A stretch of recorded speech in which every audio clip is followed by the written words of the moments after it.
সরে যান ভাই।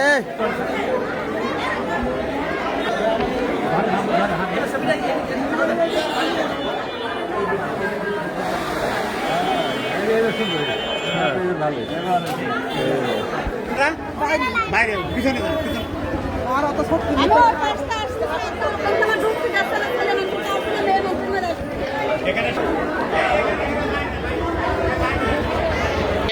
বিতরণ অনুষ্ঠানে সম্মানিত যারা ভিজিএফ নিতে এসেছেন তাদেরকে আমরা অভিনন্দন জানাই।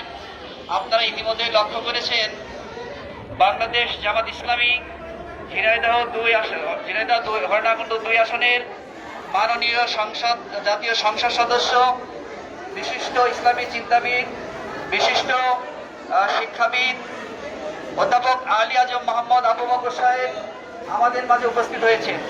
অর্থাৎ আমাদের এই আসনের এমপি সাহেব আমাদের মাঝে উপস্থিত হয়েছেন। আপনারা অত্যন্ত আশা এবং আকাঙ্ক্ষা নিয়ে বাংলাদেশ জামাত ইসলামীকে ভোট দিয়েছিলেন, দাঁড়িপাল্লা মার্কায় ভোট দিয়েছিলেন এবং সেই এমপিকে আপনারা আজকে কাছে পেয়েছেন। আপনাদের সার্বিক সহযোগিতায় আপনাদের পাশে সর্বক্ষণ থাকবেন এই আশাবাদ আমরা ব্যক্ত করছি। এ পর্যায়ে আপনাদের সামনে অত্যন্ত গুরুত্বপূর্ণ কিছু সময়ের জন্য গুরুত্বপূর্ণ বক্তব্য রাখছেন, তাকে বক্তব্য রাখার জন্য আমরা আমাদেরকে বক্তব্য রাখার জন্য আমরা আহ্বান করছি। বিসমিল্লাহির রহমানির রহিম। আলহামদুলিল্লাহ রাব্বিল আলামিন ওয়াসসালাতু ওয়াসসালামু আলা সাইয়্যিদিল মুরসালিন ওয়া আলা আলিহি ওয়া সাহবিহি আজমাইন, আম্মা বাদ। আজকের এই ভিজিএফ কার্ডের ভিত্তিতে খাদ্য চাউল বিতরণ অনুষ্ঠানে বিভিন্ন দায়িত্বশীল ব্যক্তিবর্গ, সাংবাদিক বন্ধুগণ, উপকারভোগী নারী পুরুষ ভাই এবং বোনেরা, আসসালামু আলাইকুম ওয়া রাহমাতুল্লাহ।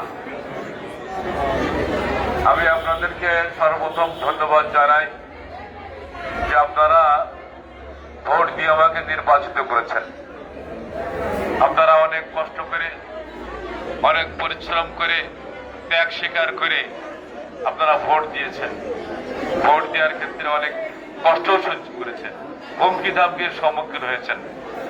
সকল বাধা উপেক্ষা করে আমাকে আপনারা নির্বাচিত করেছেন, তার জন্য আপনাদের ধন্যবাদ, মোবারকবাদ, আমি কৃতজ্ঞতা প্রকাশ করছি। সম্মানিত উপস্থিতি, নির্বাচিত হওয়ার পরেই এই ধরনের কাজেই প্রথম আমার নজরে আসলো এবং সেই প্রোগ্রামে অংশগ্রহণ করছি। সরকার এই নির্বাচন ঈদের পূর্বে ভিজিএফ কার্ডের মাধ্যমে 10 কেজি চাউল দরিদ্র নিঃস্ব অসহায়দের মাঝে বিতরণ করার সিদ্ধান্ত নিয়েছে। তো কার্ড যা দিয়েছে আমরা ইচ্ছাপূর্ণভাবে বন্টন করার চেষ্টা করেছি। তো সে অনুযায়ী আজকে চাউল বিতরণ হচ্ছে।